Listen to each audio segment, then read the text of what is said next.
Just a word of warning about this episode. One of my co-hosts had some major microphone issues, so he's very blown out. I did my best to fix this, but the quality is not up to snuff. Thanks for your patience, and I hope you enjoy this discussion of Josie and the Pussycats and Spice World.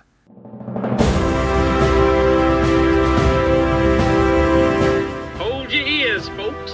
It's showtime. People pay good money to see this movie. When they go out to a theater, they want cold sodas, hot popcorn, and no monsters in the projection booth. Everyone pretend podcasting isn't boring. Turn it off. Turn it off.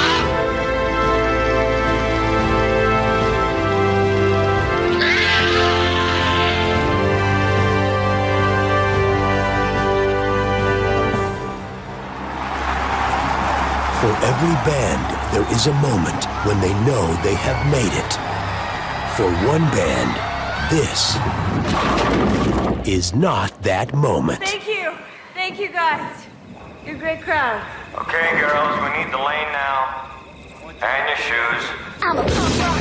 They were three small-town girls with big-time dreams. Who's a rock star? I am. Who wanted to share their music with the world. We can't sit around here waiting for it to happen. We are musicians. We should be out there playing music. We do play. Nobody believed in them. You know, you suck. But they believed in themselves. We're special. Yeah, special ed. Now, in a world of tough competition, And that is so sad. fate is giving the Pussycats the chance of a lifetime. We'd love for you to sign with Mega Records. How am I gonna pull this off? I'm a girl from Riverdale. I'm not a rock star. You gotta believe in yourself. Things are finally going their way. But between the mania... Is that Josie? They're gonna be huge! The managers... We decide everything. What's hot and what's not. Welcome to your party. Who else thinks that Fiona's a freak? And the media. We're gonna be on TRL? This may be the toughest gig they've ever played. Have you noticed that everything has sort of become all about Josie? Josie. Josie. Josie. Spin around. I made you a rock star. Tell me you don't love that. Forget it. You know, I never liked you. No matter what happens, we will always be friends first.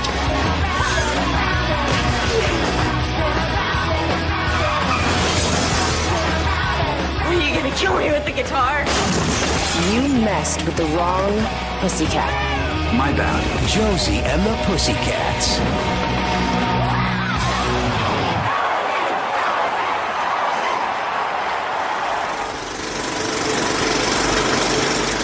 Welcome to the projection booth. I'm your host, Mike White. Joining me once again is Ms. Emily Intravia.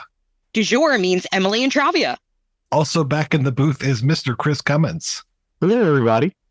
On this episode, we are discussing the 2001 film from writer-directors Harry Elfont and Deborah Kaplan, Josie and the Pussycats. It's the story of the Pussycats, Josie, Valerie, and Melody, a rockin' group from Riverdale, and how they became entangled in a dastardly plot cooked up by the record industry to exploit teens for their limited but plentiful income and to turn them into good consumers. We will be spoiling this film as we go along, so if you haven't seen Josie and the Pussycats before, what are you waiting for? Chris, when was the first time you saw the film and what did you think, sir? Excusably, the first time I saw this film was about 4 years ago. I am a lifelong Archie Comics super fan, but I didn't see this movie because of the way the movie was marketed.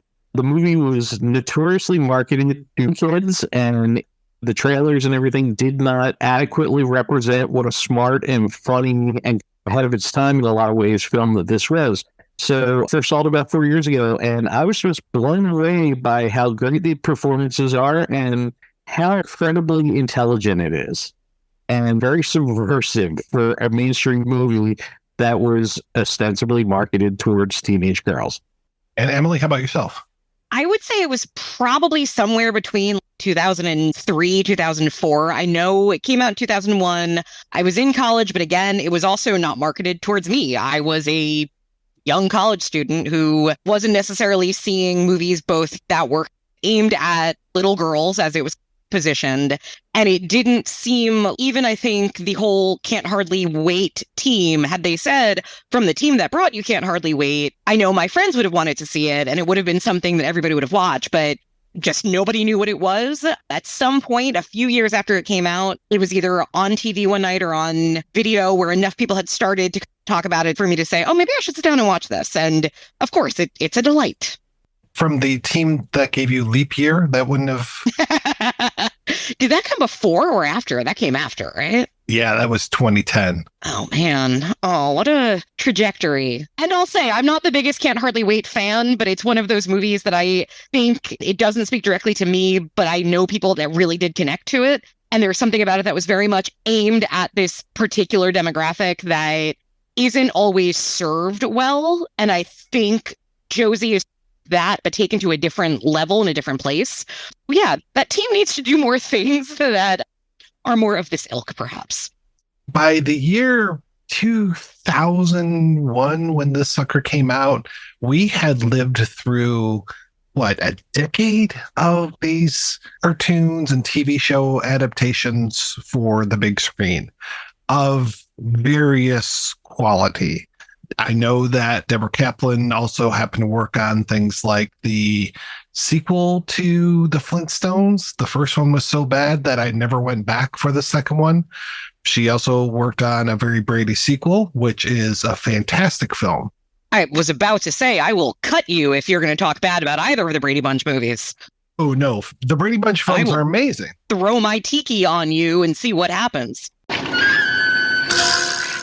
And you had the high points like the Addams Family movies, and I like the Beverly Hillbillies movies, but then you had just a whole bunch of absolute shit. I think it was right around the time this movie was coming out was when things like SWAT and that awful Mod Squad movie. So for as many high points as you had with these adaptations, you had the bad ones outweigh them by 10 times, I would say. I think you have to commit when you're doing something like adapting a highly stylized property from 20 years earlier, 30 years earlier, whatever it was. And so something like the Brady Bunch movies, prime example, which I think are both wonderful, but when those go wrong, then they're going to go really wrong because you have to be big in a movie like that. So I think that's also why some of those movies you're mentioning are just terrible, or they're trying to be cool, and you can't be cool when you're making a movie like that. And I think that's something I like about Josie is that, oddly enough, I don't think it was cool then. I think there's a lot about it that has aged to where you watch it now, you're like, oh yeah, these styles are coming back. Today, you could see where somebody would actually want to dress like that and maybe accessorize like that. And that in itself tells you something when a movie has enough style that it does click 20 years later. Oh my God, 22 years later. This is a 22-year-old movie. Jeez. That was an existential moment for me. Sorry. It's really interesting to me that we're now almost, if not in 30 years into this whole TV, into movies, some genre of cinema, right? That at the time this came out, it was with many properties had already been tackled. So that left like Richie Rich and those kind of things. And then out of nowhere came Josie and the Pussycats, which biggest issue with this film is the marketing, because I think once people see it, they really went into how far and funny it is. But at the time, this, again, lifelong Archie comics, super fan for those at home who can't see me, I have 2 Archie comics store ads from the 1960s hanging behind me. And this movie, I didn't even know existed until about 2004, 2005. So that's how quickly it came and went. I just think that it was definitely a masterpiece in terms of TV shows turned into movies. I'll say something that I think is going to be very thematic throughout for this whole episode. The biggest reason I think you probably never even knew it was a thing, and Mike, probably similar with you, this movie was aimed at girls. It was aimed at teenage girls. And especially then, still now, but especially then, the pop culture in general has a really hard time with properties that are seemingly made for young women. And this was the height of, it's 2001. So it's one of those things where it's, oh, this isn't for me because it's clearly for teenage girls. Whereas like, and I wish I could think of good examples, but there were Transformers comes out and it's not one of those like, immediate, oh, this isn't for me. Oh, it's not for me because it looks dumb or it looks like an action movie or this. But whereas Josie, there's just not even getting past a quick, when you're thinking of, do I want to see that? That was a movie that was just immediately color coded, pink and purple and all of that of, all right, this just isn't at all for my demographic. And it's the way the world was at the time. It's certainly the way it was sold and the way it was reviewed. And so many of the movies that this is adjacent to, I think, and obviously another one we'll talk about later, that even Romeo and Michelle is one that gets referenced within this movie. And it's another one that most men I know who've seen Romeo and Michelle are like, oh, this is really cute. This is really fun. Why didn't I know about it for 20 years? Because it was aimed at young women. You weren't allowed to think it was worthy of you. And I'll admit, I was pretty unfamiliar with Josie and the Pussycats as a concept. I remember the Archie's cartoon being on when I was a kid, but like the Archie comic book, and this is where, Chris, I really hope you can school me a little bit. The Archie comic book, I always thought of those and the Harvey comic books and stuff to be like the starter kit for you liking comics, like getting your Casper the Friendly Ghost or Scrooge McDuck or those things. Like that's where I put the Archies. And I was never sure if the Archies were, how can I put this, like a real thing, or if they were like a fake band that somehow became a comic book. Like I'm completely flummoxed when it comes to the actual history of Archie comics. The Archies were in the comics very briefly before they jumped to TV and Saturday morning cartoons. And when the show was done, it was very much inspired by what was happening with the Beatles and more so the Monkees, because they were just like, we're going to have this band, we're going to have this cartoon show that utilizes the pre-existing characters from Riverdale, which include not only Archie and Josie and the Pussycats, but, you know, the Sabrina characters as well. You know, there's a whole big Archieverse out there. And the TV show incorporated songs like Sugar Sugar, and with the studio band that was produced by Don Kirshner and sung by Ron Dante. And Sugar Sugar was their biggest song. It was actually the number one biggest song in 1969, the top single. And their subsequent output, they had a few minor hits, but Sugar to this day was like their biggest thing. Wilson Pickett covered it. But the comics themselves, they were often lumped together with Harvey comics because these are quote-unquote kids comics. There was a sophistication to this Disney comics thanks to people like Carl Barks and things like that. And there's also a real sophistication to Archie comics that you may not have realized if you just read them and then moved on to Marvel, which is what people did as young kids. But there's a real nuance in Archie comics to things like Little Archie, which were these very smart and melancholy heavy tales of the tragedy of childhood. And then there's great humor comics done by people like Sam Schwartz and Harry Lucy and other Archie legends that stands the best humor writing in general. Like I'd say it's up there with Weir Wilder stuff and classic Mad Magazine stuff. And there's a lot of like subversion to it and stuff.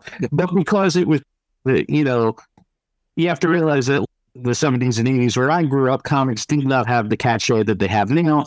So therefore, people didn't really recognize them as an art form, and they couldn't be more than just one thing, which was like a diversion for parents to give their kids to keep them occupied for a little bit, because it's the 1970s movies and there's no internet. It was the iPad of the 70s.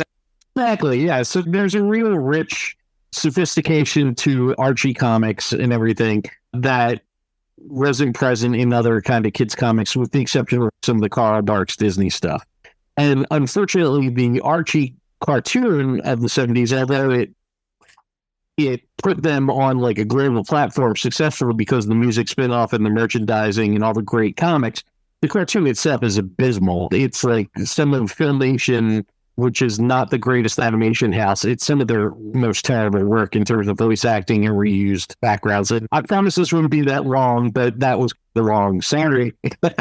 Oh, no, I have a question. Where exactly did Josie and the Pussycats fit into the Archieverse? Josie and the Pussycats, they interacted throughout the years. It's changed a bit. They've been in Riverdale, and then they've been in another neighboring town called Midvale. So it's back and forth the ratings. But the kind of bottom line is they're just friends of Archie's. Was it just, again, from not knowing briefly, like seeing the cartoons a little bit that would rerun in the 80s, was it okay, Archie is there and it's appealing to everybody? Was Josie and the Pussycats there to appeal directly to women or young women or girls in that case?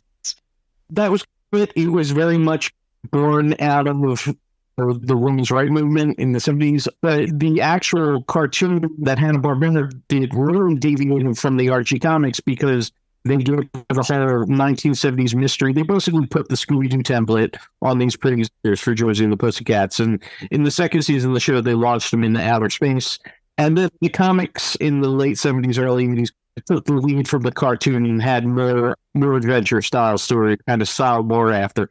But the background is just like we're going to have these three strong characters in Archie's Josie and the Pussycats. Josie was before she was in the Pussycats, she existed in the Archie comics universe for roughly 5 to 10 years before they decided to pair her up with the Pussycats and have her be musical. She was just like a contemporary of Betty and Veronica for a while.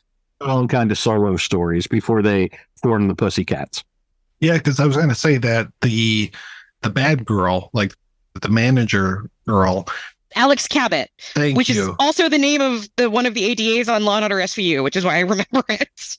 She so looks like a Betty or a Veronica, just with the skunk stripe.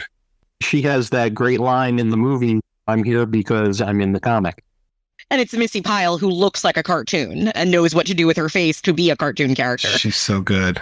She really is. Yeah, I watched a lot of the Josie and the Pussycats in space in preparation for this. And yeah, that was something. After like about 3 or 4 episodes, there's like, yeah, in a lot of shared looks and a lot of shared voice talent from those Hanna-Barbera TV shows. So I'm very surprised. I'm trying to remember if they showed up. I don't think they showed up in that one. There was a great episode of Mystery Incorporated where it was all of the mystery teams and their sidekicks. And I don't think that the cat in the outer space version was strong enough to be the sidekick or the little space alien that they pick up. So it sounds like I'm crazy the way that I'm talking. And I completely understand every word you're saying. Oh, good. And that there was even a live action Josie and the Pussycats before live action, as in there were actually like women hired to be Josie and the Pussycats, or they came about after the comic book, correct? Yeah, but they tried to do a similar thing with Josie as a band that they did with Archie's, and it didn't have as much success, although one of the band members did go on to become a star, and I forget her name right now. Cheryl Ladd. Yeah. So, yeah, but they had, I think they only had one album, but they very much wanted to replicate the chart success of the Archies, and it didn't quite ignite. They should have had the people writing the music for the movie write that music, because I love the music in this movie. The music is fantastic, and they seem to really go for people that were super talented. I'm trying to remember all of the people that were writing songs for this. I seem to remember they were all in real bands, and then they hired these folks to write these songs, and these songs are wonderful. They're catchy. They get in my head, and I hum them to myself. And I think something also that they clearly took the time to do, it is not the 3 actresses performing, but they did train them to where they could lip sync it well, where they could fake, I am not a guitarist or a drummer, so for all I know, Tara Reid is just flailing her arms. But to an untrained eye, it looks like she's playing the drums. And it goes a long way and just all clicking. You're not thinking about how that's not Rachel Lee Cook singing, because for all I know, it is. Yeah, I mean, everyone from like Adam Durovitz from the Counting Crows to Kay Hanley from Letters to Cleo, who did the vocal, to the late great Adam Schlesinger, who founds a Wayne, and I believe he also wrote or co-wrote the title song for That Thing You Do. That guy was just an enormous talent we lost due to COVID. But yeah, the musical pedigree on this is incredible. And there's actually, I know, Mike, if you don't know about it, if you don't have it already, you at least know about it. There's that great Mondo version of the soundtrack that's just beautiful down, and it comes with a 7-inch of du jour that includes. I love it. Nice. Wow. I mean, I would say get it while you can with what's happening with Mondo right now, but it's a sort of beautiful vinyl release and intros worthy of the film. That's awesome. Backdoor Lover also, which I'm sure we'll talk about du jour because they are such a highlight. But I wasn't that aware of music at this time in the world. I've never been a big music person. So the music of the early 2000s, I don't know all of it. But I had friends that were big O-Town fans. And Backdoor Lover to me is the adaptation of Liquid Dreams, right? It's that same idea of just this super catchy but also incredibly dirty and incredibly graphic boy band song intended for like 11-year-old girls to be singing. But I think it's one of those things where it's probably both very easy and very hard to make a good parody song. And I think, again, like the music in this, it's perfect because you have genuinely, and that song in particular, it is funny, but it also completely sounds believable to what a boy band of that time would be putting out. Yeah, Back to the Lemmer, it's right up there with Let's Do That from Rock Hard in terms of genre-specific, excellent double pop. It nails that so perfectly. And it works as great music on its own. And that is not in my musical wheelhouse at all. But I heard that song like, this is catchy. And then you hear the lyrics and you're like, oh. And that's what a lot of those songs were. If you go back and you listen to a little bit of NSYNC and a little bit of O-Town, and those were marketed at kids that were not yet having sex. And it's fascinating. Du jour means hygiene. Du jour means friendship. Du jour means family. Du jour definitely means craft positions as well. What is the soup du jour? It's the soup of the day. That sounds good. I'll have that. This movie is written so intelligently, and I don't think that we can understate that. It is so well put together. And there are even some twists in here where I didn't actually see them coming the very first time that I saw this. Surprise on me. You could dismiss this movie and be like, remember that scene in Wayne's World 2 where they're talking about not selling out and they just have all of the product placement? Contract or no, I will not bow to any sponsor. Sorry you feel that way, but basically it's the nature of the beast. Maybe I'm wrong on this one, but for me, the beast doesn't include selling out. Garth, you know what I'm talking about, right? It's like people only do things because they get paid. And that's just really sad. I can't talk about it anymore. It's giving me a headache. Here, take 2 of these. Ah, new print. Little, yellow, different. You can stay here in the big leagues and play by the rules, or you can go back to the farm club in Aurora. It's your choice. Yes, and it's the choice of a new generation. They took that idea, it feels, but they exploded it into 90 minutes, and it is just amazing how hard they go when it comes to this product placement. It is the cinematic language of this movie. Oh, it is wonderful. It's beautiful.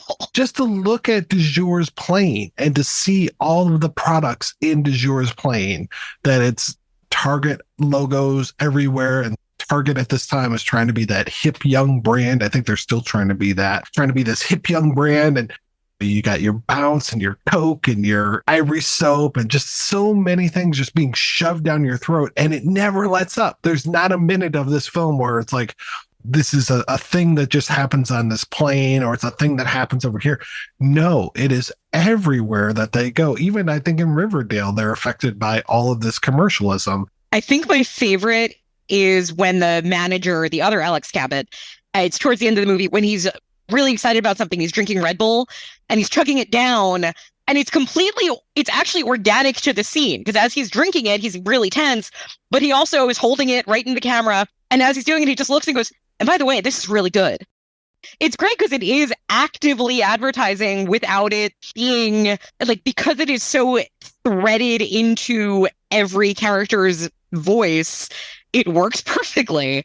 And it reminded me a little bit, because when I was Googling around to try to find reviews from the time it came out, because that's what's more interesting to me than today, we all agree, yeah, this movie's great. But in 2001, it was not that. Some critics got it. Some, I don't know what its actual Rotten score was back then, but you had like one actual review that was saying, oh, it's film.com. I've seen NBA games where the advertising was more discreet.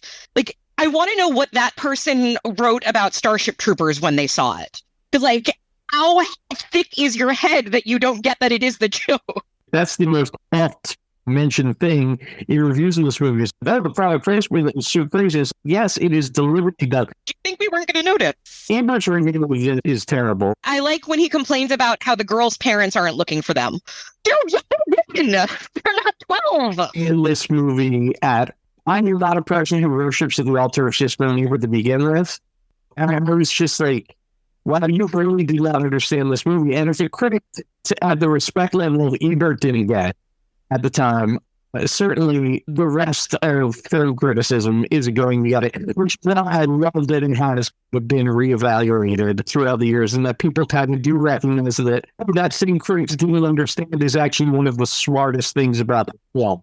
And it's not like none of those companies paid for the publicity. It was the filmmakers' idea, and it was just a genuine satire, folks. Yeah. But if you were a male critic over the age of 50 who walked into Josie and the Pussycats and you were probably given like a quick one-pager on it starring Rachel Lee Cook from The Babysitter's Club, Tara Reid from American Pie, like you're going into this movie thinking, okay, I'm watching a movie made for teenage girls. Oh, God, I have to watch this. This is the hard part of my job that I hate. And it's crazy that it's because I think in a way, something this movie does that's like almost a disservice, but it should have worked. It opens with du jour. It opens with the comic high point of this movie, I think. That scene on the plane is so funny. It's establishing exactly what the tone is going to be. But then it shifts and it does go a little bit more earnest, a little more into these girls, their friendship, their dream they're trying to get. But how did you watch that first scene and not say, oh, what do I have here? I have something interesting. It's just frustrating because you know why. It's because people went into this movie thinking it was going to be dumb teen girl stuff, and so they walked out thinking that's what they got, and it's very sad. As soon as Alan Cummins is presented with the tape with the subliminal messages by Les, the dumb one of the group, the Peter of the group, when he goes into the cockpit and just goes, take the Chevy to the levee, I was like, oh my God, this is fantastic. And then, yeah, that guy in the parachute looks just like Wyatt. Does your means crash positions? They rely on montages in this movie so much, but every single montage tells such a story. Like you have a beginning, a middle, and an end every single time you have a montage. Really well done filmmaking. And to good music. All the montages are to the original music. And you should have a montage. You are making a movie in part. Again, this movie I think is made for everyone, but it also does something that I like, which is since it was on its surface being made for teenage girls, it doesn't insult them and it does give them a lot. This is the kind of movie when I was 13, I really would have loved. I was older when it came out, so I didn't get that aspect of it, but it does give you all of those things with, even though it's being ironic about it, it's genuine about the characters being who they are. And that's something that other filmmakers, I think, would have gone a little meaner, a little more winking, and a little more, but we know it's dumb. And this movie doesn't do that, which I appreciate. There's a real sense of, especially with the TRL segment, there's a real segment in the movie to be like, hey, watch what's being sold to you. You deserve better. And be more discerning. And that's a super subversive film for this to do, because it is, I would say it was biting in the seams, but the hand didn't exactly sink in it. It did not. But it was a hell of a thing to put on. And I just remember, first, do you ever even realize what he was getting into, or doing? Did Tara the stuff, or did Tara just say, oh, just do this? I also respect, I never really thought much of Carson Daly before this, but I respect that he did this. Have a sense of humor about himself enough to be in this film. And everybody is giving their all in this movie. Every performance, from the du jour guys who are on screen for 10 minutes, but my God, they are fantastic. And just everybody's so recognizable. But man, Alan Cummins, I fucking love Alan Cummins. He is so good. And then him and Parker Posey. Parker Posey, maybe now people know how fantastic she is, maybe, but I've been in love with her since Party Girl and from the very earliest roles that I ever saw her in. She's just always been so great. And she was like the queen of the indie movies for so long. In this, oh my God, she's wonderful. I love just her attitude. I love her lisp that she occasionally gets. Those outfits. The lisp was not what the reveal was supposed to be. Can't remember if this is in the script or if this was something I remember even reading in Parker Posey's biography, or her essay book of essays. I was trying to find the part, but I couldn't. If memory serves, and I could be wrong about this, what I have in my head is that initially Lisa was supposed to be, or Fiona was supposed to be revealed that, yes, she was awkward. She wasn't cool because she was fat. Yep. And then she got skinny, and now that's okay. And I think it was Parker Posey's idea to be like, I think we should do something different. What if I have a lisp? And there's a few things about this movie, and again, this is true of most properties from this time. Remember, Friends was on. Like, we had a very particular understanding of what was the worst thing a woman could be, and that was fat. And this initially could have gone in the, like, Monica flashback type way. And I am so glad it didn't. I'm so glad Parker Posey basically was like, I know I can do a good list. Let me do that. Thank goodness. Because I think that would have made this, like a lot of movies of this era where you're like, yeah, it's great. It's one thing that you just have to like let go of how it's really fat shamey. And still, there's still like lines here and there in this movie that are a little bit like, I think Missy Pyle is calling everybody fat. There's jokes here and there that you're like, oh God, I just wish you weren't doing that. But it's what we were doing back then. And it's not like we don't do it now, but now we know a little better than to do that, especially in a movie aimed at or presented as something positive for teenage girls. So I appreciate that change, if you will. There are some remaining lines, like you were talking about Missy Pyle and some of her lines, and then just that weird competitiveness that Fiona has with Josie. Yeah, how much do you weigh? I weigh 3 pounds lighter. And just like how she eats one chip. Oh my God, you must think I'm a pig. And God, it's her line readings and her weird voice that she just leans into. Ugh. Like, it's one of those parts that I think you look at it and you say, nobody else would have made those choices. And that's something I love of what she can do when she is cast right in a movie. This is like right alongside Party Girl and Kicking and Screaming to me in terms of like God-tier Parker Posey performances. I wish that the deleted scene of her coming into the party was still in there, and especially because I think you get a little bit of this, but I think there's a little bit more in the deleted scenes. But to hear the orchestral version of one of the Josie songs as she's coming down the stairs with that amazing outfit with all the little like polka dots off of her shoulders. Oh, that move and makes noises. I love a costume that makes noise. That's like one of my favorite things to see in a movie. Oh, I love it. Yeah, she's wonderful. And I think that idea of the lisp, apologies to our friends with speech impediments, but it was something that she carries with her rather than something that's in the past, like her potentially being heavy. That was a really smart thing that she's still there. And then same thing with Wyatt, that he has the pot belly, that he's an albino. We really went after albinos in the early 2000s. Remember Cold Mountain? There was this whole period of time where a lot of movies were just using it as a kind of like split personalities or dissociative personality disorder in the 80s. That was just one of the easy things we thought worked on film for a while. And then we got in trouble for it. Yeah. You know, there was The Firm, there was Powder. Yeah, there's been a going all the way back to that Chevy Chase and Goldie Hawn movie where we had the killer albino. Yeah. Evolution. Oh, it's an important thing in Hollywood and takes time sometimes. You might say that like albinos were the villain du jour of the. Yes. Ah, du jour means albinos. Slump down. Sorry. The thing that really gets me with this movie is when I watch it multiple times and I see how clever things are in the background. There's that whole thing of Wyatt comes in after du jour is dead, and he comes into a record store and he's got their disc and he has the store clerk put it on, and all of a sudden you have people starting to say red is the new pink, right? And then all of a sudden it's, oh, orange is the new pink and I want orange shoes. And when we get introduced to Fiona, everybody around her is wearing orange. And it continues on, like things like jerkin, and that's the new word. We're going to say jerkin.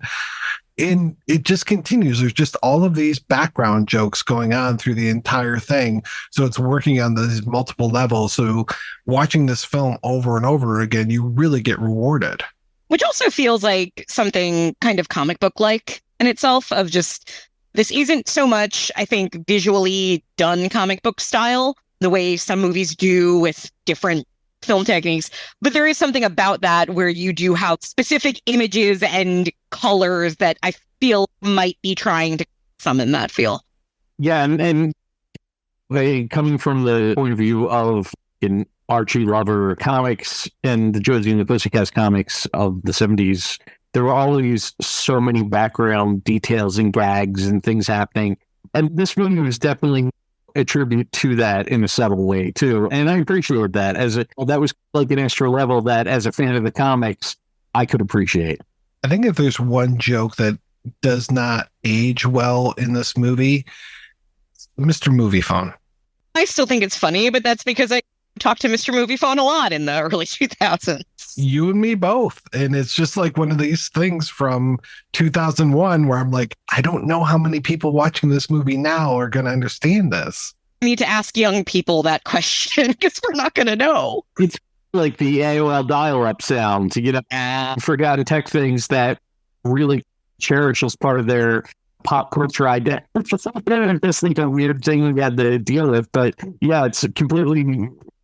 Ask someone, I'm 48, ask someone 38, and I don't know that they know it. You know what, though? You mentioned Wayne's World earlier, and it makes me think of a very specific joke in, I think it's Wayne's World 2, when I think it's after they have the concert, and there is it's all litter all around, and there is the indigenous man cleaning up, and he looks at the camera, and there's a tear in his eye, and Garth comes out and says, okay, man, we'll clean it. I was born in 82. I didn't get that joke. I just thought, oh, it's so dirt. Like, I thought it was a cute joke because they were talking about cleaning up litter. And then I remember my dad saying, oh, you don't get that. Oh, so in the 70s, there was a commercial. That's appropriate. I think this doesn't have to be a timeless movie. There are aspects of it. I got really excited. And I'm one of those people that I think, yes, there are those 90s things that do immediately perk me up because I remember what it was like when my parents would get excited about 60s references and things. And yeah, when there's a Zima reference in any movie, immediately I just am like, yeah, Zima. That's just that nostalgia itch, some of these like catnip to Gen X.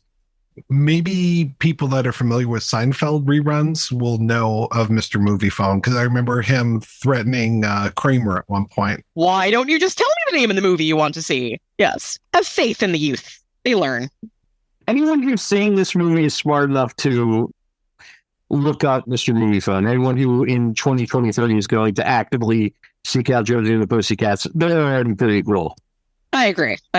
Well, and I love that Eugene Levy, his little cameo in here, is still timeless, that people do know of Eugene Levy because of Schitt's Creek. And there's the generation before that knew of Eugene Levy from things like American Pie, where it was really, his role in American Pie was one of the best parts of that entire movie. I like that movie, but he in there, oh my God, it was just such a new appreciation of Eugene Levy. And I go back to SCTV days, so it was great to see him. Yeah, I mean, who was supposed to be that part? It was supposed to be Chris Rock.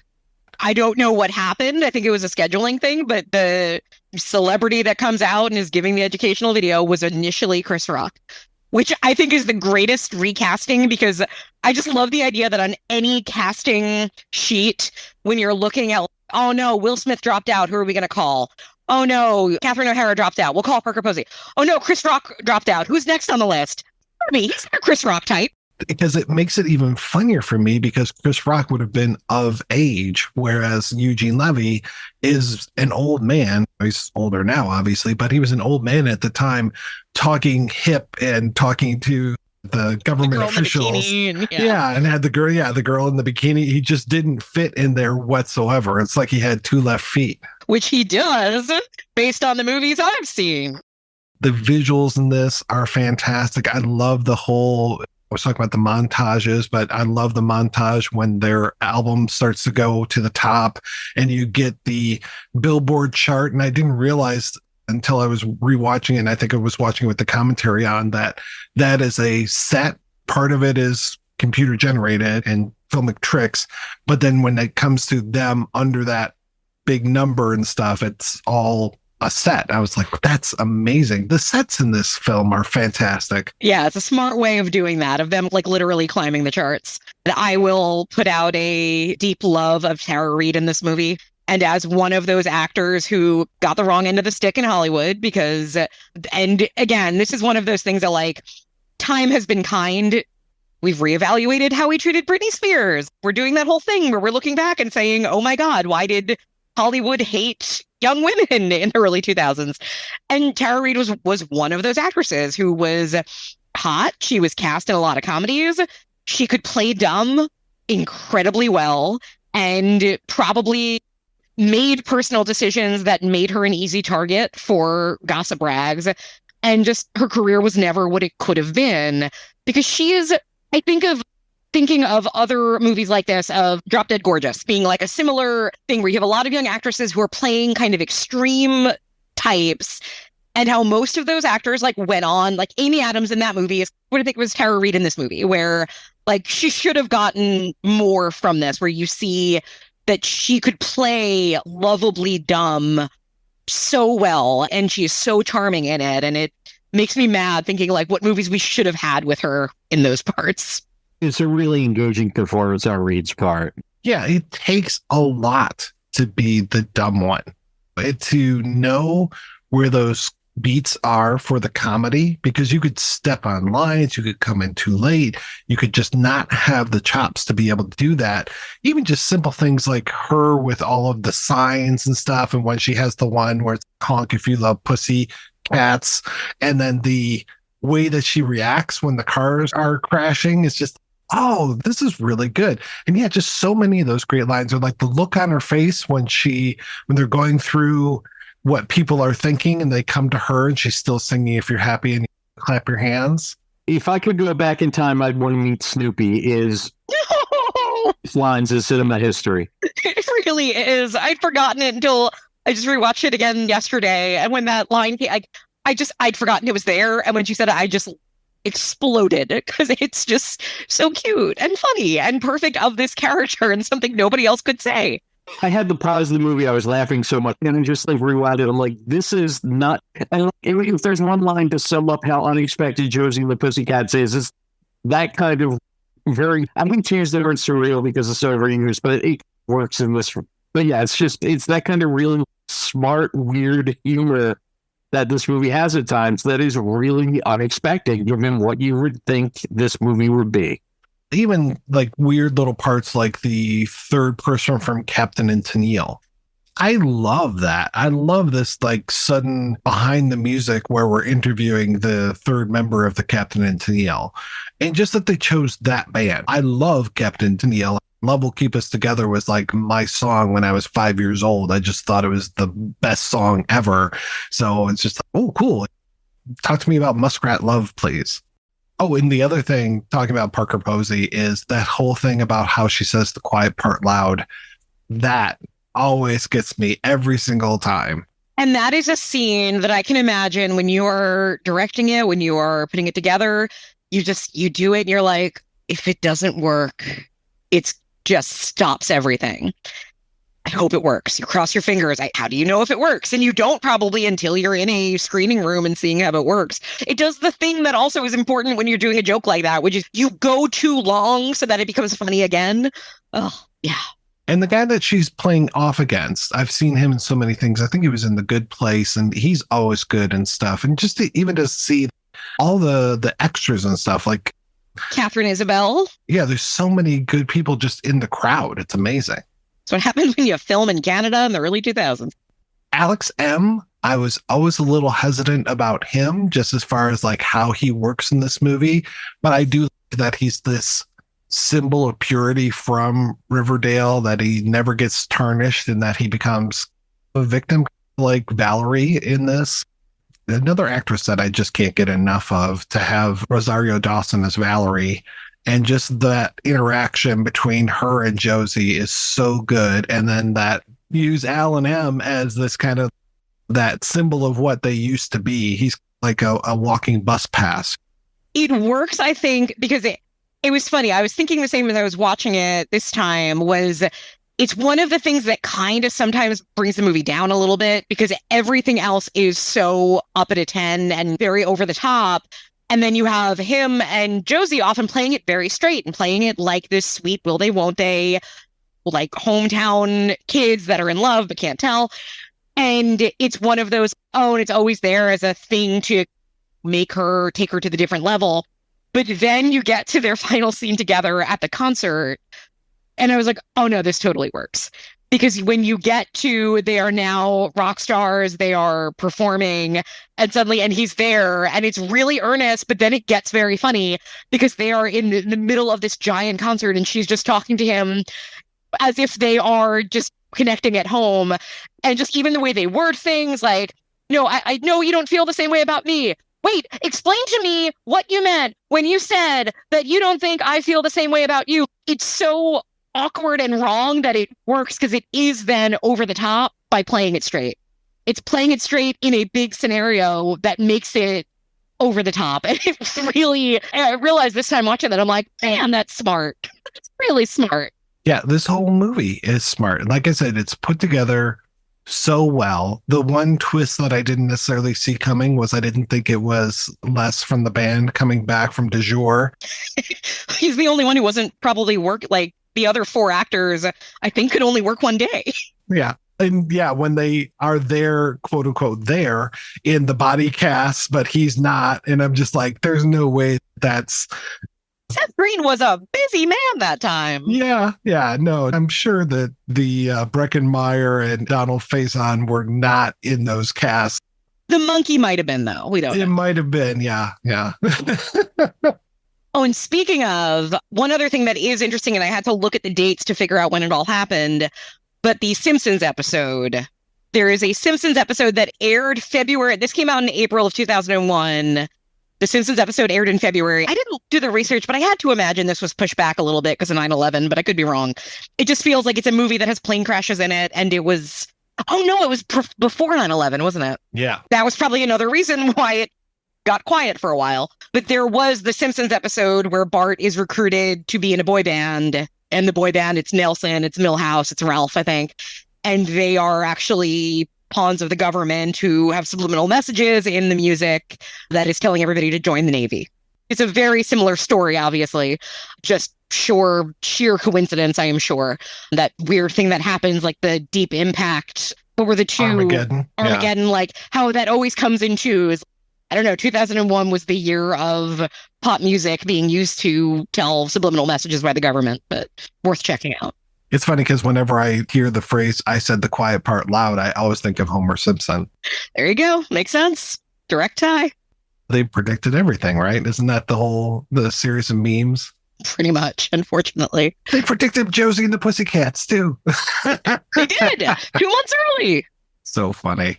And it also, I love a movie that ends on I like bloopers in a comedy when they make sense. And I think this is the kind of movie where bloopers make sense. And I love a movie that ends with just the cast dancing because I think it's cute. And I find that very charming. It's very cute. And I do have to say the Blu-ray of this is very well worth your money if you're a fan of this. They've got the deleted scenes. They've got the audio commentary. I think there are like standalone music videos, if memory serves.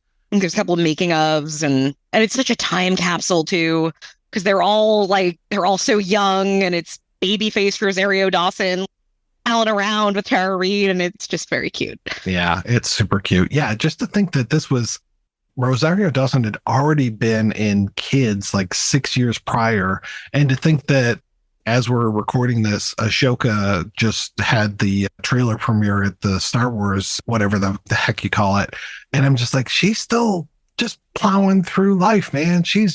There's no holds barred for this lady. She can do whatever she wants. She's one of those actors that I always imagine because I've never seen her in person. I feel like she's somebody, if you saw in person, you'd just be like, oh, just that very intimidating coolness. Because I think wasn't even the way she was casting Kids was that she was just hanging out in New York, and the casting director was like, hey, are you an actor? Because you look like an actor.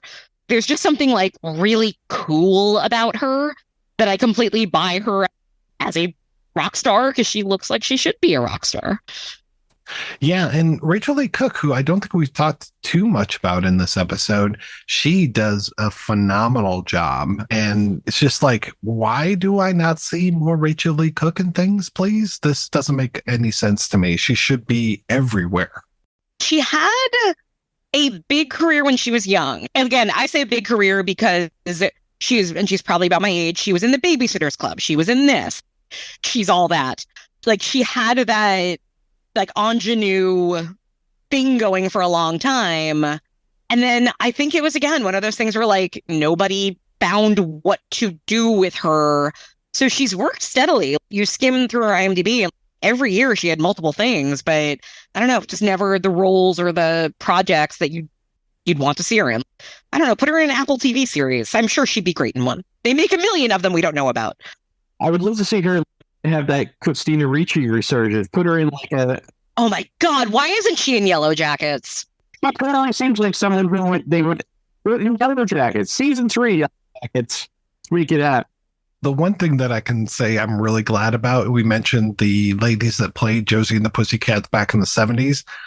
I'm kind of glad they didn't have to do the obligatory cameo in this movie where everything just stops dead for...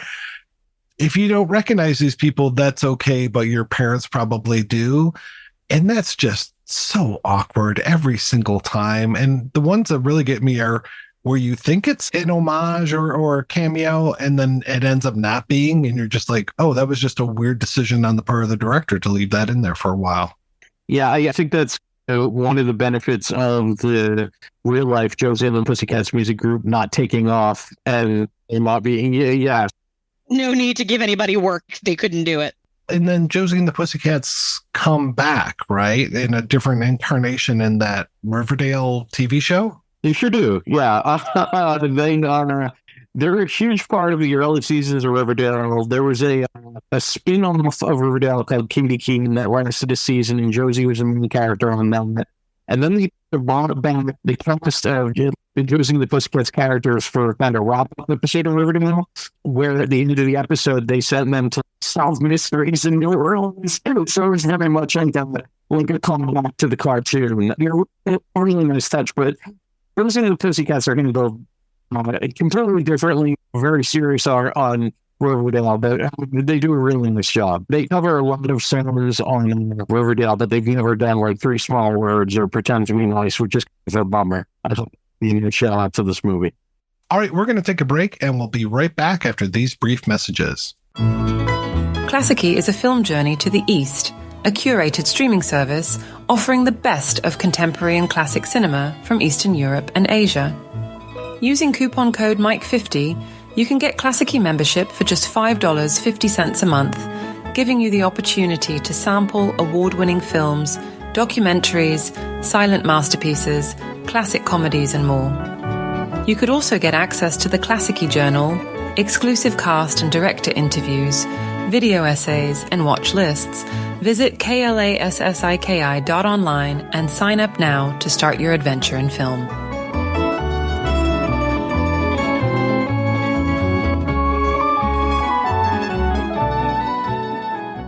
When the world is in trouble, when our future is in danger, we call upon one man. But when he's busy, he calls 5 girls. Columbia Pictures presents The Spice Girls. All right, we're coming. In their film debut, Victoria, Emma, Mel B, Jerry, and Mel C. They're ready for action. Girl power. They're dressed to kill. Do you want that shaken or stirred? And thoroughly prepared for any encounter. It's a story of love. I think with boys, you should be able to just wheel them in. Yeah, and order them like a pizza. Yeah, no cheese. Compassion. It's really too hot in here. I need a fan.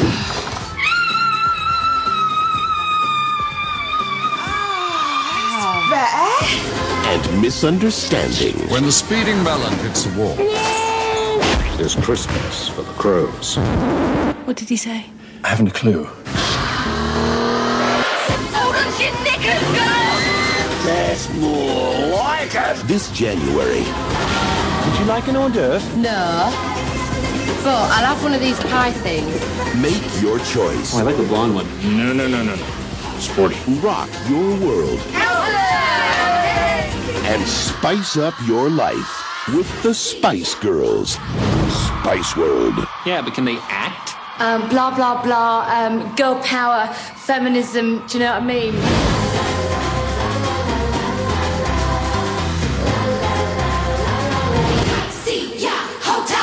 We are back, and we are not talking about Josie and the Pussycats, but we are turning to look at another movie that came out just a few years prior to Josie, which is not a prequel to Frank Herbert's Dune. Yes, of course, I'm talking about Spice World.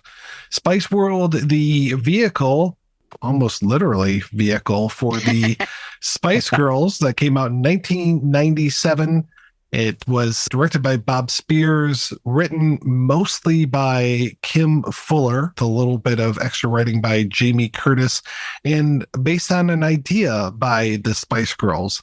The Spice Girls, they were an anomaly as far as we were talking about all the boy bands at the time, but there weren't, and as far as my memory goes, I don't know about Vanity 6 was already done, but I don't know if En Vogue and Destiny's Child, where they were at.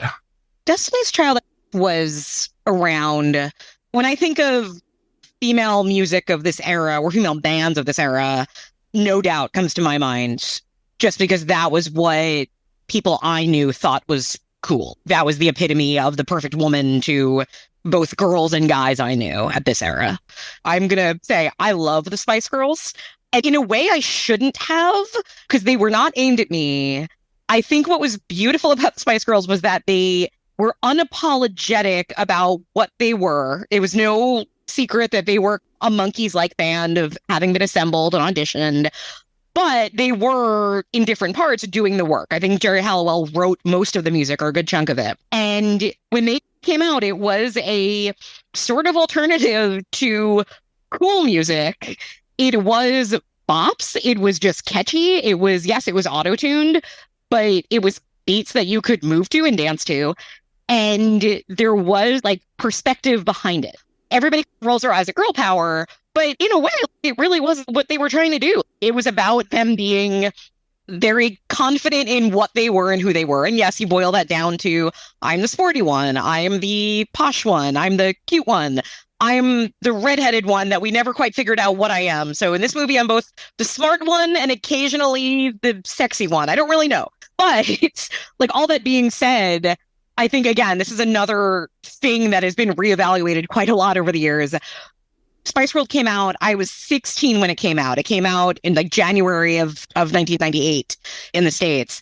And my experience with the Spice Girls was somehow I ended up like one of those lazy days where you had VH1 on, and my older sister and I watched 3 hours of Spice Girls stuff. There was like a documentary and interviews. And by the end of those 3 hours, we looked at each other, we're like, they're fun, right? Like, this isn't cool, but it's really enjoyable. It was a pure guilty pleasure, and we went to see it. My 16th birthday, my sister's like, I'm taking you, we're going to see Spice World. We go in that movie theater. There were 3 sets of people. There was my sister and I, who were there, like, ironically, but genuinely were enjoying it. There was the target audience, which was a mother and like her 10-year-old daughter. And there was a bunch of college guys who were a different target audience because they were there because the Spice Girls were hot. And I think all 3 groups were incredibly satisfied with the movie, but that did not represent a large enough chunk of the audience for this movie to actually have and make any money. I feel like, Emily, you forgot the one group this movie was targeted to that I fall into, which is the goofy go man. Yes, you're right. I did. And this movie, here's a guy, I'm a big ass snob who's stuck in 1992 and obscure shingles, man, and everything. But really spice up your life. Holy shit, that song is amazing. Like, Others broken on Silver Spice Girls. The season came out. I was actually in the room when like a bit more through it. And like I would never heard of them before I arrived, and by the time I left, it was just there was such like a nice antidote to the kind of the sad pretension of like the bright pop movie about your racism brother. I like the racism brother. But there was so no like counterbalance to that, right? Others in the ground for Spice Girls, and really it's just saying I'm just so charmed by their things. There's this incredible. It's probably on YouTube interview with Kurt Linder, and I believe it's Mel B. And when she's saying, no, it's about girl power, Kurt literally laughs and mockingly says, oh, I'm sure it is. And then she immediately becomes Scary Spice. It was about girl power. And it was just, sorry, you tell Kurt. Don't take anything Kurt Loder shut. Yeah.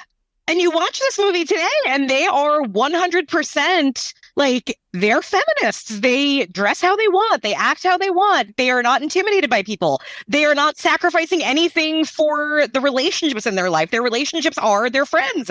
It's glorious. I believe them. I wish in real life, like, the band didn't implode and then come back. But that kind of sure Little Spice Girls mental bubble. But yeah, it was so charming. So when this movie was coming out, it was just like, oh, okay. Yeah, a movie? Okay, I'm there. So for me, I totally missed the Spice Girls. Like of course, you couldn't escape Wannabe. That was everywhere. And even was a 2 becomes 1 or whatever. So there were a lot of songs that I heard, but I really wasn't paying attention to music starting in about April of 94.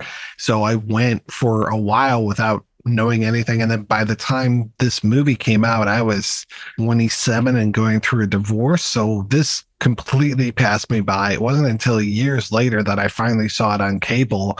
It was like, oh, this is delightful. This is really good. Like, I missed out on Josie and the Pussycats the first time around. It wasn't until years later where, and I think even more recent than what you were talking about, Emily. So like probably 2020, maybe 2018 so I really came to it late. They had a resurgence. Was it the 2012 Olympics, 2014 Olympics? They had a little comeback. And again, it was enough time that I think too, a theory of what happened was the people that were Spice Girls fans back then were a little embarrassed about it. We knew it wasn't cool to like the Spice Girls, but it was still something that brought joy. And now, 20 years later, me as a 41-year-old woman can say, fuck yeah, I like the Spice Girls. Here's why. And I'll defend them. And I'm able to articulate it now. Whereas back then, and my God, if you want to go down a bad rabbit hole, go to Rotten Tomatoes and find their top critics' reviews from when this movie came out. And you will want to stab your eyeballs with the sharpest sticks you can find. I have a list of them if you'd like me to read any of them. So let's see. Okay, here is one from the Washington Post. While Busty Ginger looks like a reformed stripper who's been at the buffet table too long, great, a fat joke in a movie review aimed at teenage girls. Posh Spice is sleek and slim and clearly destined for the next James Bond film. Oh, God. Okay, here's CNN. They're all Big Macs and push-up bras to me. To be honest, I do remember that Scary Spice is aptly named. What with her hellish resemblance in voice and person to downtown Julie Brown. Okay, so we have a racist review. That's cute. And then here's my favorite one. I think this is also the CNN. Okay, half of the folks who think I'm being too hard on this movie haven't challenged themselves since the last time they tried to parallel park. So how can they pretend that this thing is some sort of dunder-headed aberration? Go to the video store and check out the dust that's gathering on the copies of Citizen Kane, Red River, Bonnie and Clyde, and Lost in America for that matter. It sure is hard to get your hands on Dumb and Dumber, though, isn't it? It's buffed and polished and pre-digested for the drooling preteen. The ladies like to hold 2 fingers aloft, which is either a cry for peace or yet another reminder of just how many breasts they have. Oh, God. And this wasn't like some dude in his basement typing out a review. That was CNN's official review of Spice World, a PG-rated movie marketed towards young girls with no sex in it, with no violence in it. It was a cartoon about this girl group who were friends. And it's a movie about them being friends. And to every person writing a review, it was all about their push-up bras.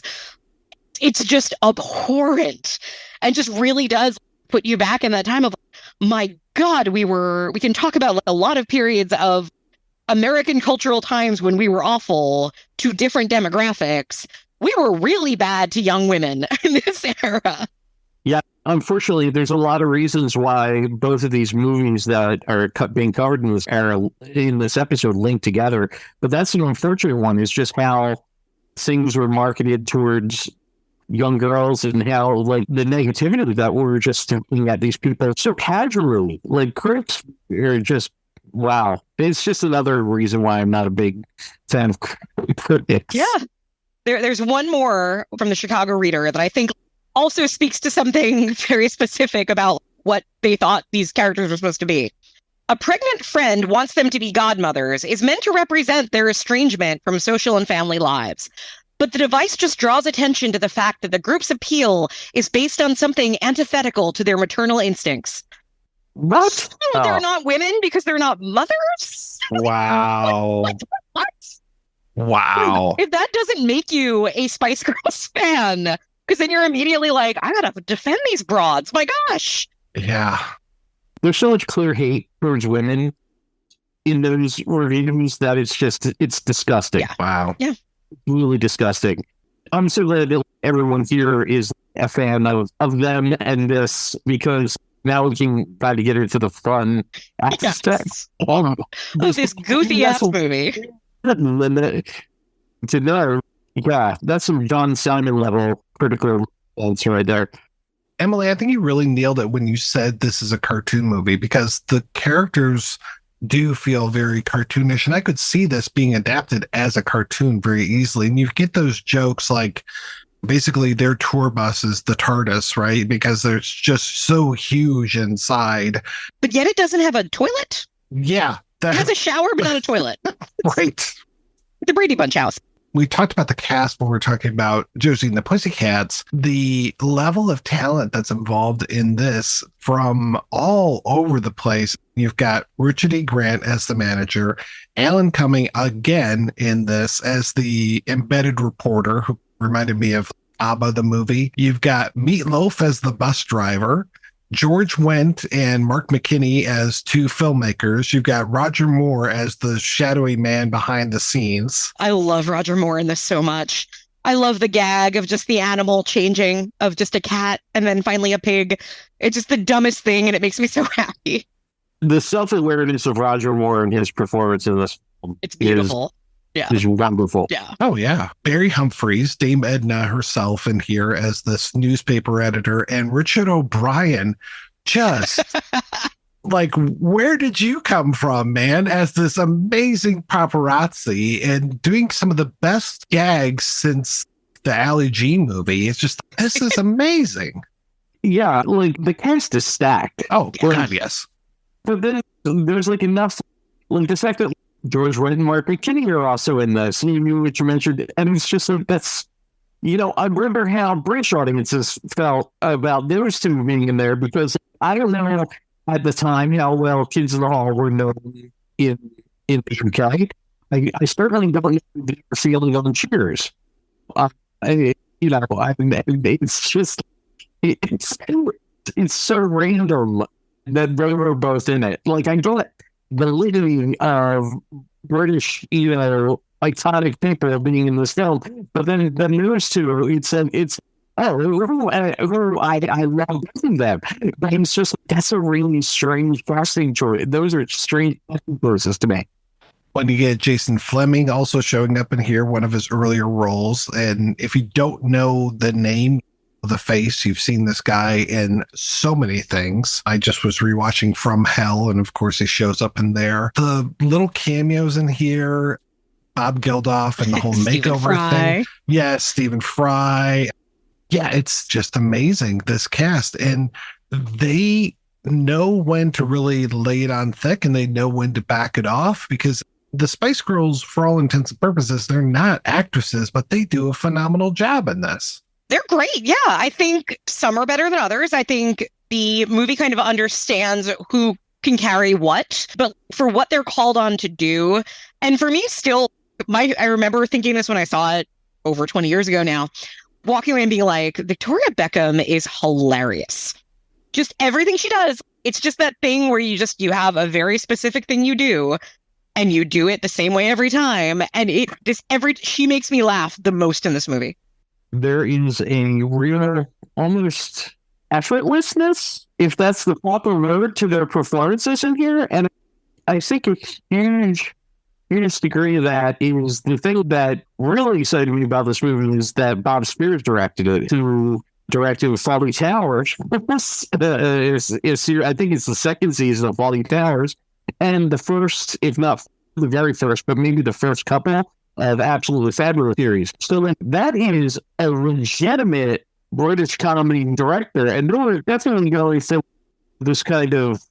I've heard this movie compared to the Carry On films in terms of like joke mileage, but it doesn't have the weird out of dateness that the Carry On films had, but it does have that kind of like joke per minute speed to it. But I think this movie was really going for a kind of snapshot of what life and British pop culture was like in the late 90s. And I think it absolutely succeeds in that respect. And as a result, it's dated but timeless at the same time.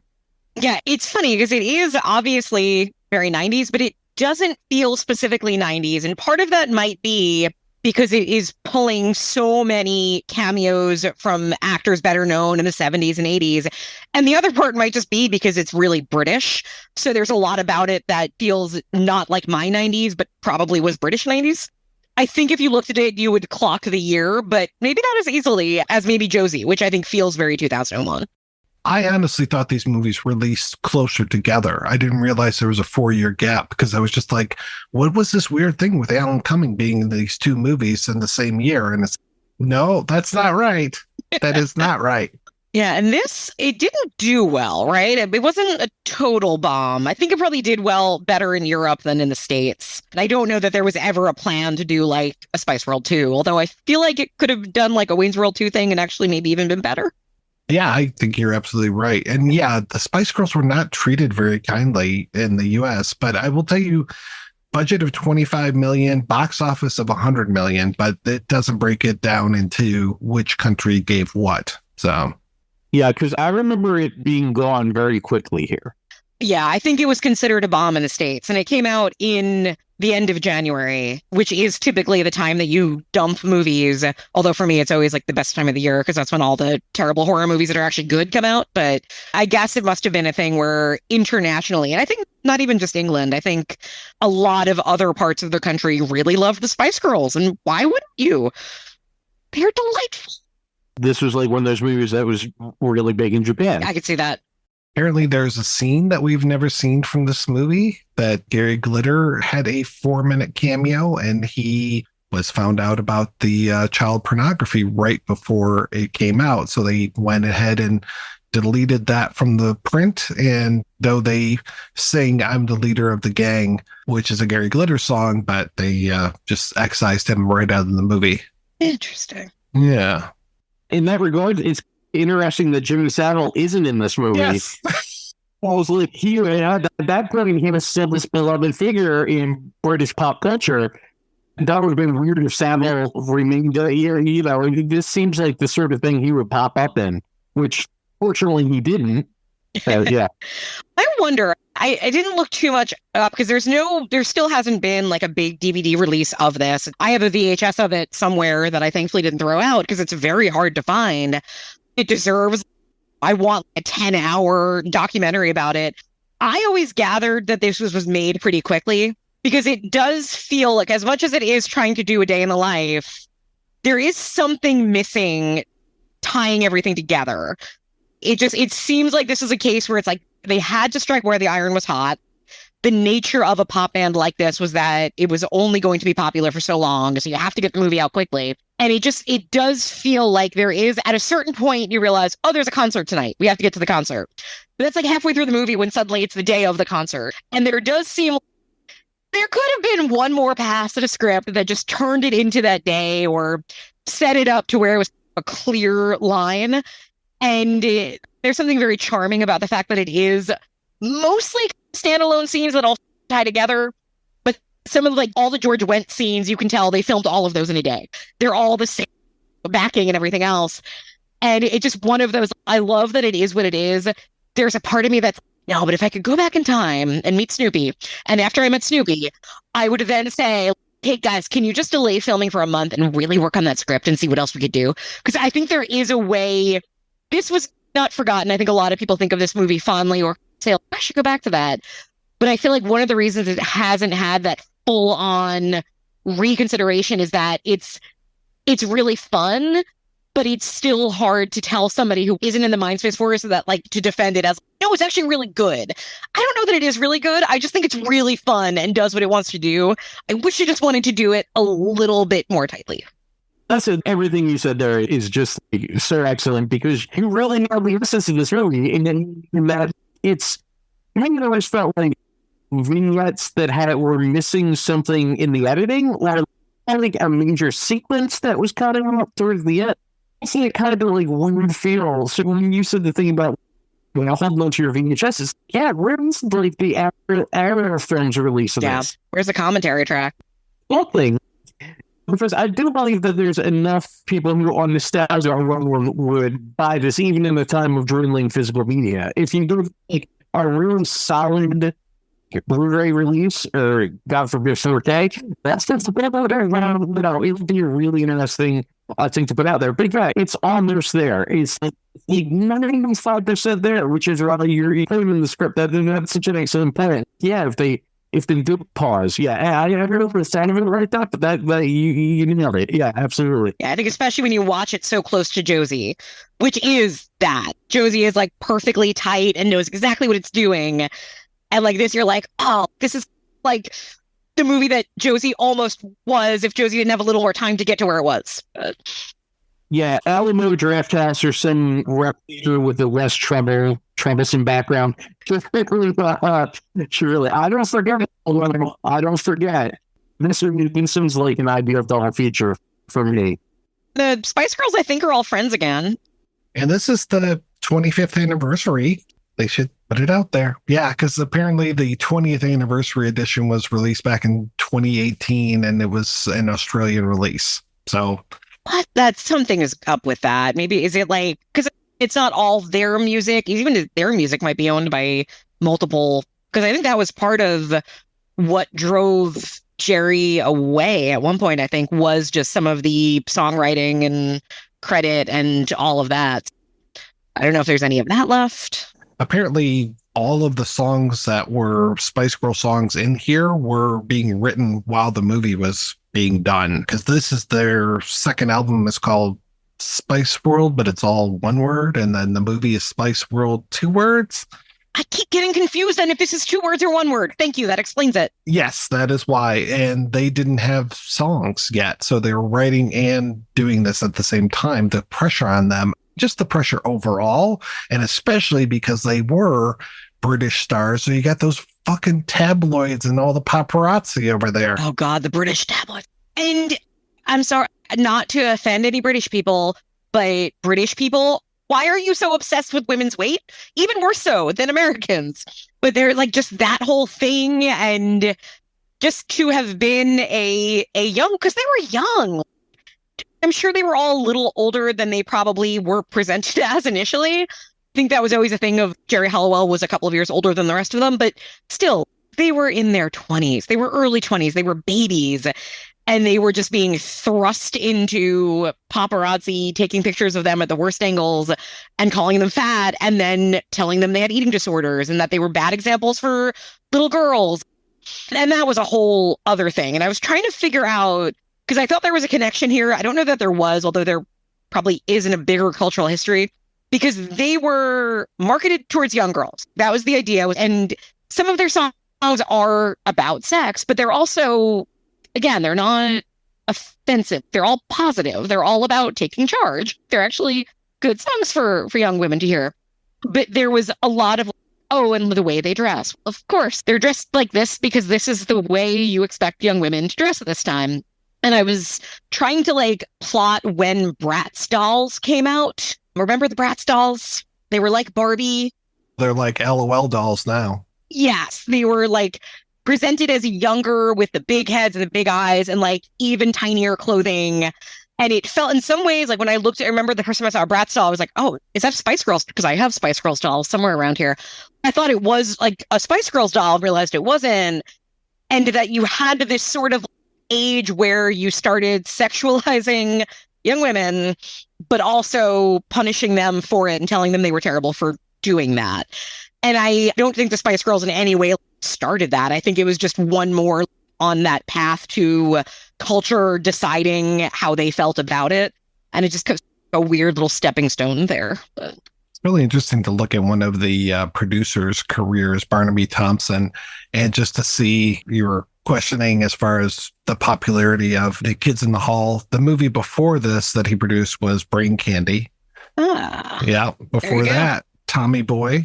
Before that, Lassie. Before that, Wayne's World 2. Coneheads, Wayne's World.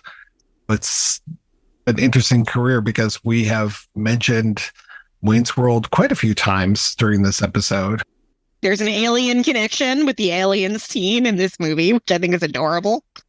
I will admit, before I saw this movie, I saw the video for Spice Up Your Life, which is, I'm a big sci-fi guy. I was like, is this that's from a movie? Before I'd seen a trailer or anything, I'm like, is this Space Girl a science fiction movie? They go to space? Like Tomorrow?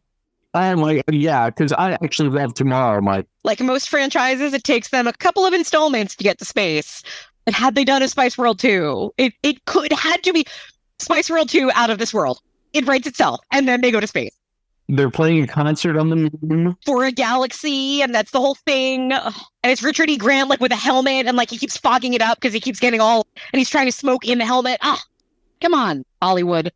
Give us the money to make this film, please. People demand it.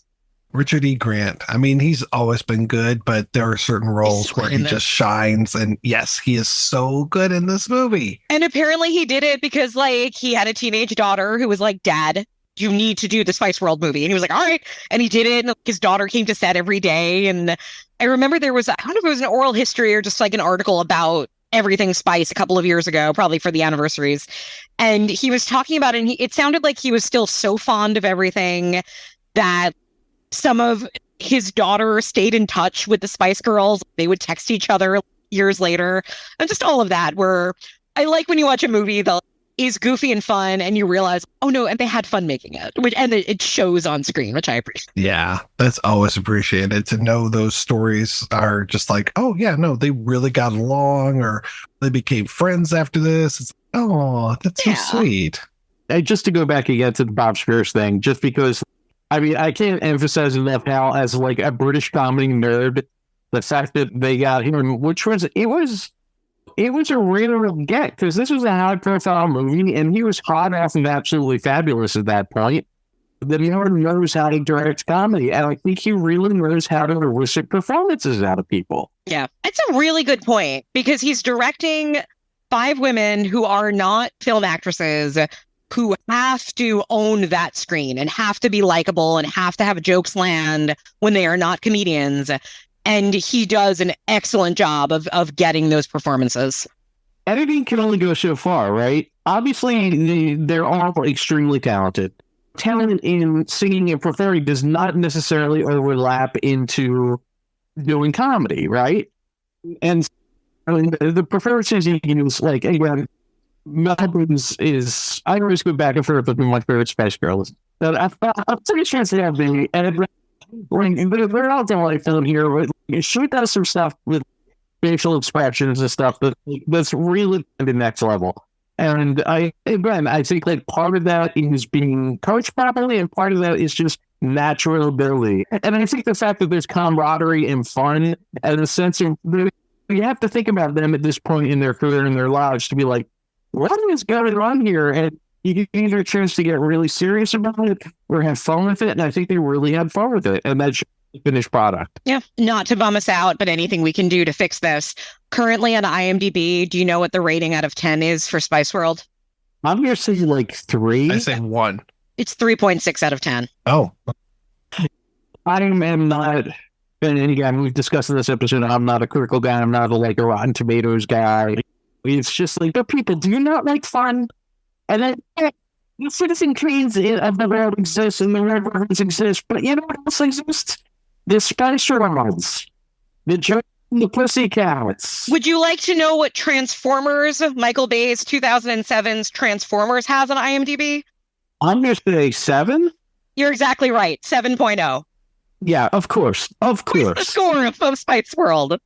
You were shouting out the director earlier, and I wanted to shout out the writer, Kim Fuller, who he's just done so many things over the years, worked a lot with Lenny Henry. He was all the way back on the original Not the 9 O'Clock News, so he worked with a lot of the folks from there. He wrote a movie that Mel Smith directed. He worked a lot with Tracy Ullman. So I did a great Dwarf episode. Yeah. And he wrote From Justin to Kelly. I'm sure he was high because it was probably like, hey, you can do this. You did Spice World. You have 2 weeks. Can you do it? What? We're going to film it in 1 week. So hurry up. Yeah, I can't blame him for that. That seems like something that I would have seen, but I have not. I haven't seen it yet either. That or Glitter. I've actually never seen Glitter, which is shameful for me to say out loud because it, by all means, I should have. From Justin to Kelly is a movie that people probably think Spice World is.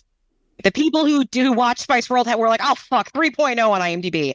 That's more what From Justin to Kelly is. It is a 3.6 movie. It probably has a higher rating than that, though I'm curious. It was written, you could tell it was filmed very quickly with very few actors who were ever in front of a camera. It's one of those where you're like, this is like actively uncomfortable because you feel bad that everybody here is contractually obligated to do this and nobody wants to. But if as a camp thing, you have to give it a go at some point. I need to take that plunge one of these days. If you do an episode, I'll come back for it. For you, I would do that. Wow. That's a sacrifice. I would absolutely watch that film. What is its rating? Oh, 1.9, which is one of the lowest ratings I've ever seen on IMDb. So that has got to be probably on that list of lowest. Oh, wow. What an era. You want that era. You want early 2000s. You will find it in that movie. I want to thank my co-hosts, Emily and Chris, for joining me. Emily, what has been going on with you, ma'am? I co-host The Feminine Critique with the wonderful Christine Makepeace, who's been on this show many a time. We cover movies. We do a lot of different discussions. The last episode we put out, I'm actually really proud of. We did an episode that was all about us calling out our 5 scariest movies of all time for us personally. So going into what actually makes us scared and what movies have tapped into that of different eras and ages. And I think it was a pretty fun discussion. And Chris, how about you? I'm still doing the Sci-Fi Explosion, which is a comedy video show that I do online at twitch.tv/Sci-Fi Explosion. Explores the wackiest moments in science fiction history, things like the music video for Billy Ocean's Library, things like Spice Girls video for Spice Up Your Life, and mostly it's just an exploration of how the sci-fi boom of the 70s and 80s leading up to today has impacted every aspect of our lives. And I'm also just wrote the introduction for a compilation of last comics from Archie, which you can buy in stores. That's just Life, and it's a little collection in it. But you can find me on all the social media on the stuff down at Sci-Fi Explosion. Thank you so much, guys, for being on the show. Thanks to everybody for listening. Thanks especially to our Patreon community. If you want to join the community, visit patreon.com/projection booth. Every donation we get helps the projection booth take over the Spice World.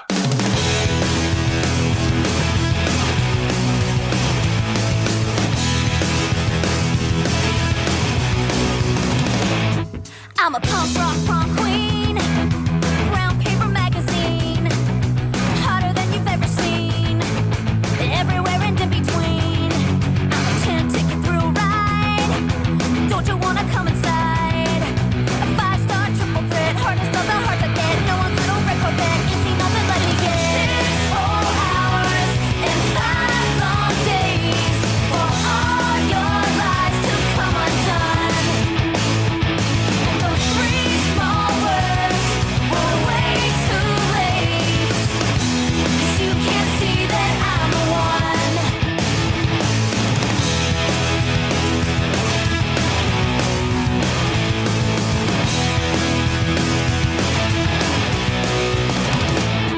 I'm your late night head rush, Ace High Royal Flush, Red Velvet Orange Crush.